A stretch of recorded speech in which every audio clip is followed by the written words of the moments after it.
大家好，欢迎各位收看康阳宅在家教室，我是刘志旺，大家都叫我旺仔。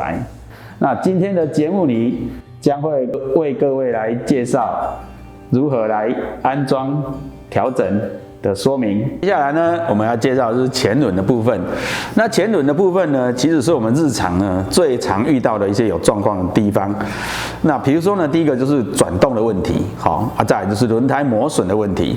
那我们呢特地去挑了一台呢这个磨损很严重的一个有问题的车款。那么各位可以看到，这个前轮就磨损的特别的平，特别的平。好，那我们现在来示范一下怎么来拆解它。好，那这时候呢，我们会需要这个13号的这个开口扳手，开口扳手。那我们需要有2只，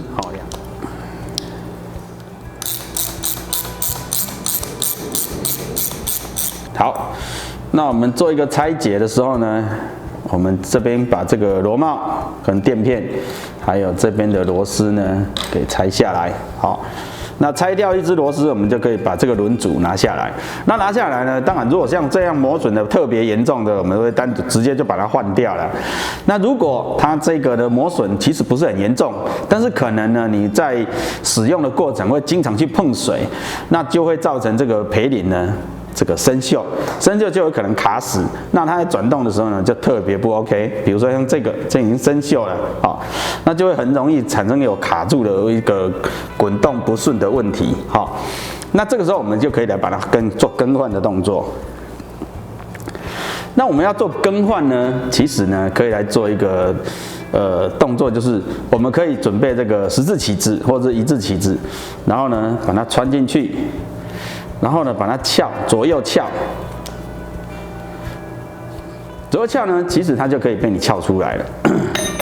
那撬出来了之后呢，我们就可以把这个培林呢给换掉，换成新的，换成新的。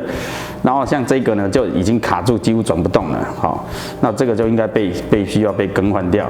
好，那当我们把它换成新的之后呢，就可以再把它塞回去。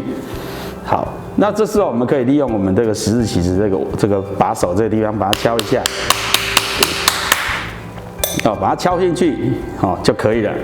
然后呢，再用工具，再把原来的螺丝呢锁回去。